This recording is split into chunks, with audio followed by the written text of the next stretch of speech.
అంటే జనరల్గా pre release ఈవెంట్లో మాట్లాడి ఈ విజయం అందరూ సెలబ్రేట్ చేసుకునే విజయం. ఎందుకంటే ఒక విజనరీని ప్రిజనరీ చేయాలంటే ఎలా ఉంటుందో రిజల్ట్ ఇలా కనిపించింది. చంద్రబాబు నాయుడు గారిని ఏ రోజైతే ఆయన్ని జైలు పాలు చేయాలని చూశారో అప్పుడు రిజల్ట్ ఇలాగే ఉన్నది. లోకేష్ గారిని మంగళగిరిలో అప్పట్లో ఓడించారు, ఇప్పుడు ప్రత్యర్థులకి ఆయన మంగళవారం చూపిస్తున్నాడు. సో ఇక్కడ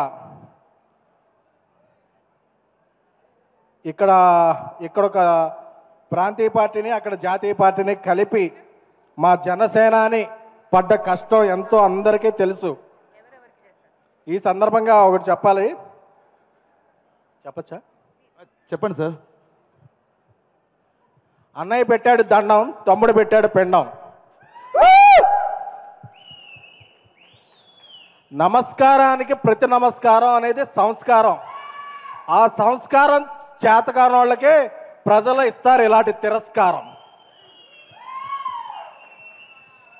తెలుగు చలనచిత్ర పరిశ్రమలో సింహాసనం మీద కూర్చున్న అర్హత మా అన్నయ్య ఇంద్రసేనుడిది.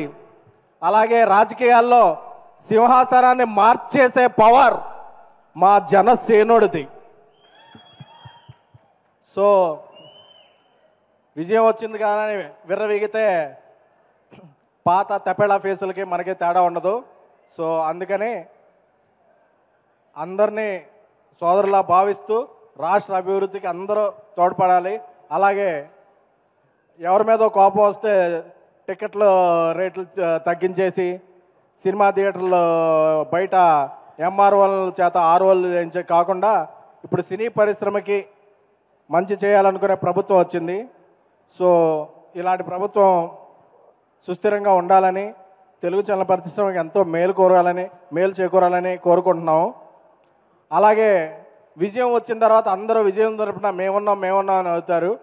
ఈ విజయం రాకముందు నుంచి విశ్వప్రసాద్ గారు జనసేన క్యాంపెయిన్లోనూ విరివిగా పాల్గొంటూ అలయన్స్కి అండగా నిలిచారు. సో ఆయనకి కూడా శుభాకాంక్షలు. సార్, మీరు ముందే విజయాన్ని ఊహించారు, అలాగే ముందే అండగా నిలబడ్డారు. సో మీలాంటి వ్యక్తులు అటు జనసేనకి, అలాగే అలయన్స్కి, అలాగే తెలుగు చిత్రసీమకి మీరు చేసే ఫ్యాక్టరీ లాంటి సినిమాలు ఎంతో అవసరం. సో ఈ విజయాన్ని అందరం సెలబ్రేట్ చేసుకుందాం. బట్ గర్వాన్ని నెత్తికెక్కించుకోవద్దు. ఎందుకంటే ఇంకా చేయాల్సింది చాలా ఉంది. జై జనసేన, జై అలయన్స్. Thank you sir. మీ సినిమాలు ఎంత బాగుంటాయో మీ స్పీచ్ కూడా చాలా పవర్ఫుల్గా ఉంటుంది.